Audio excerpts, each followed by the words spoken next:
Hello everyone, I am Dr. Mohammad Miraj Alam, Assistant Professor of Economics in Jyoti Vidyapeeth. In this lecture, I am going to discuss very basic topic of economics that is very interesting also, that is law of demand and what is the factors of which affect the law of demand and demand. What is the meaning of demand? What is the basic concept of demand? The demand for a commodity is its quantity which consumers are able and willing to buy at a various prices during a given period of time. In this definition, three things are important, that is ability to willingness to buy something, ability to pay for something, and at a point of time. Point of time means at a particular price of a commodity at a given time. So far, a commodity to have demand, the consumer must possess willingness to buy it, the ability or means to buy it, and it must be related to per unit of time, that is per day, per week, per month, per year. Per year, demand is a function of prices, income, prices of related goods, and taste, and it is expressed in a functional relationship between the demand, that is denoted by D, equal to functional relationship which represented by small f under bracket P, which represent the prices, Y, which represent the income, PR, which represent the prices of related goods, and T, which represent the taste bracket closed.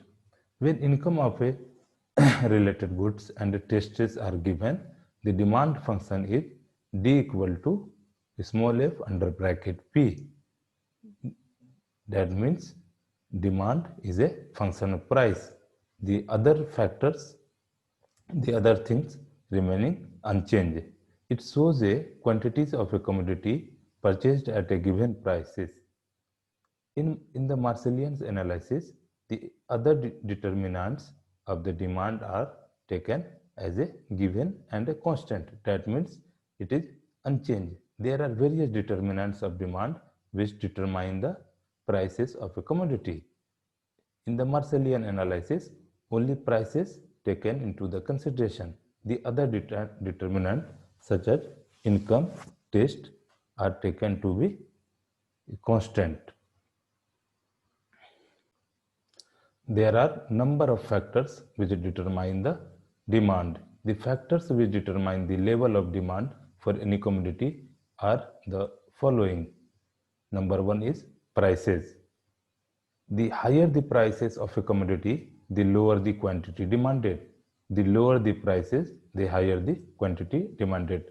It means if a price of a commodity is rises, the demand of that particular commodity will decline, and if the price of a commodity falls, the quantity demanded of that particular commodity will increase. That means it is the inverse relationship between prices and the quantity.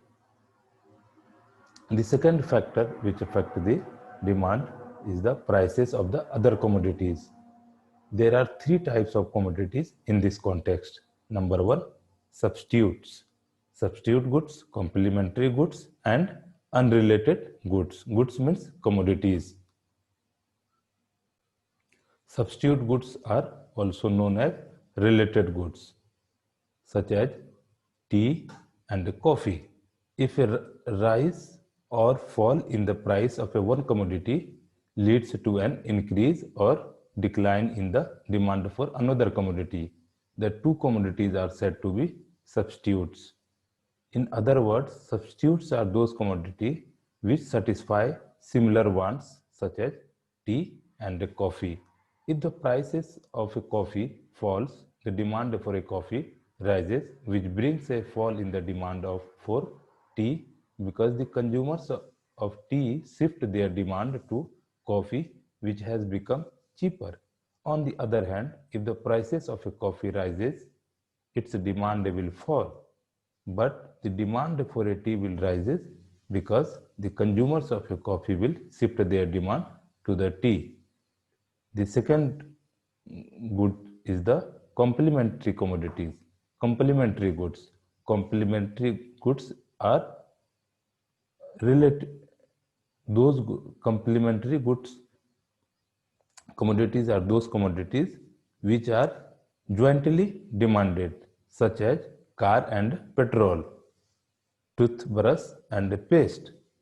Where the demand for two commodities is linked to each other, such as cars and petrols, bread and butter, tea and sugar, etc., they are said to be complementary goods. Complementary goods are those goods which cannot be used without each other. That means it is jointly demanded. The price of a cars rises and they become expensive. The demand for them will fall and so will the demand for petrol. In other words, if the prices of petrol rises, the demand will, cars will fall because petrols and cars are jointly demanded. In this case, on on the contrary, if the prices of cars falls and they become cheaper, the demand for them will increase, and so will the demand for petrol. Petrol will also increases. Number 3, unrelated goods. If the two commodities are unrelated, such as refrigerator and bicycle, both goods are unrelated to each other. If the prices of a bicycle will increase, there will be no effect on the demand of the refrigerator because both are unrelated to each other. Third factor which affects the demand, that is income. A rise in the consumer's income raises the demand for a commodity, and a fall in his income reduces the demand for this commodity. The number 4 is taste. Taste of the consumer is also very important.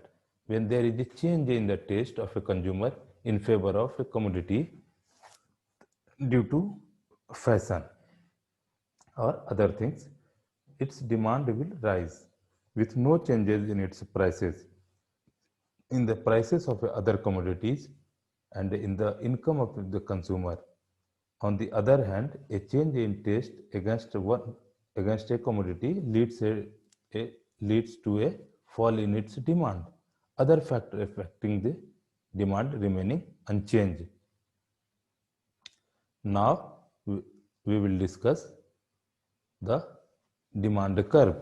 Demand curve are basically two types: individual demand curve and market demand curve. An individual consumer's demand refers to the quantities of a commodity demanded by him at various prices, other things remaining equal. An individual's demand for a commodity is shown on the demand schedule and on the demand curve. A demand schedule is a list of prices and quantities, and its graphic representation is demand curve. The demand schedule reveals that when the prices of a quantity demanded increases, when the prices of a commodity increases, its demand of a commodity, particular commodity, will decline. The second demand curve is the market demand curve and schedule. In a market, there is not one consumer but many consumers of a commodity. The market demand for a commodity is depicted on a demand schedule and a demand curve. They show the sum total of various quantities demanded by all the individuals at a various prices level. Suppose there are 3 individuals A, B and C in a market who purchases the commodity. The demand schedule for the commodity will be the horizontal summation of all these 3 consumers, that is A, B, C, because horizontal summation gives us the market demand curve or schedule. Now we will discuss the changes in the demand curve. In which situation, in which circumstances the demand curve have changed. An individual's demand curve is drawn on the assumption that factors such as prices of other commodities, income, and taste influencing his demand remain constant. What happens to an individual's demand curve if there is change in any one of these factors affecting his demand, the other factors remaining constant? When any one of these factors changes, the entire demand curve shifts. When an individual's money income rises, other factors remaining constant, his demand curve for a commodity will shift upward to the right. He will buy more of the commodity at a given prices, as shown in the figure, which is not representing in this video, but you may find in the books and some other notes. You will find that before the rise in income, the consumer is buying different commodity of a commodity. When the prices of increases, they buy. When his income is increases, they will buy more of that commodity at that increasing income. Therefore, demand curve are not stationary, rather they shift to right or left due to a number of causes. There are changes in the taste, habits, and customs of the consumer, changes in income expenditure, changes in the price of substitutes and complementary goods, expectation about future changes in the prices and income, and the changes in the age and the composition of the population, etc. A movement along a demand curve takes place when there is a change in the quantity demanded due to change in the commodities on prices.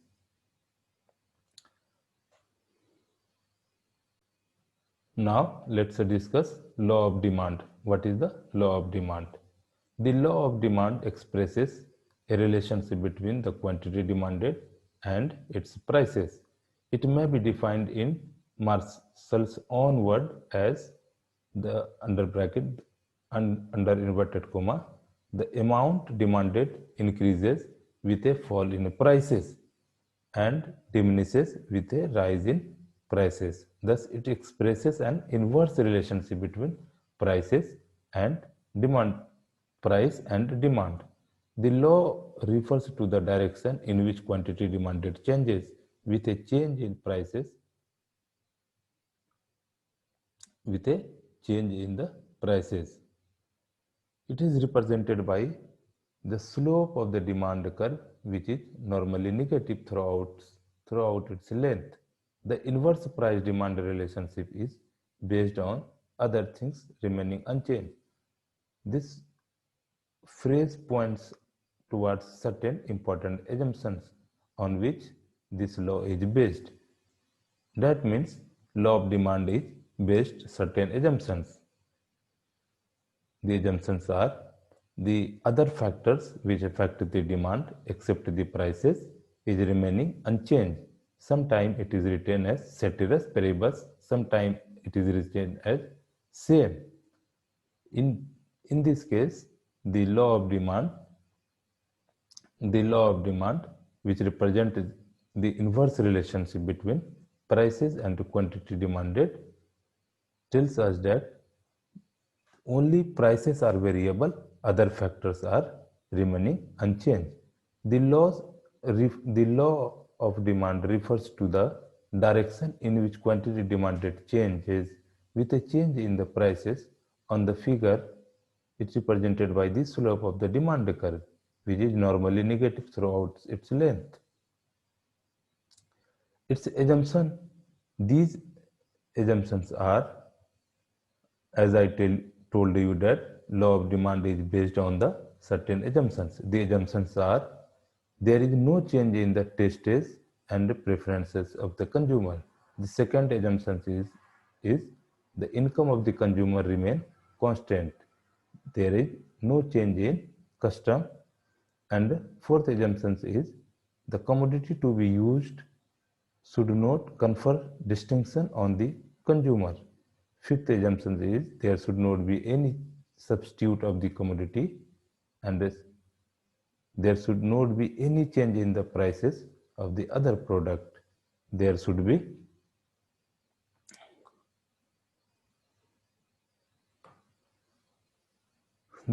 not be change in the quantity of the prices.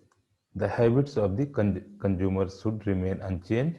Given these conditions, the law of demand operates. If there is change even in one of these conditions, it will stop operating.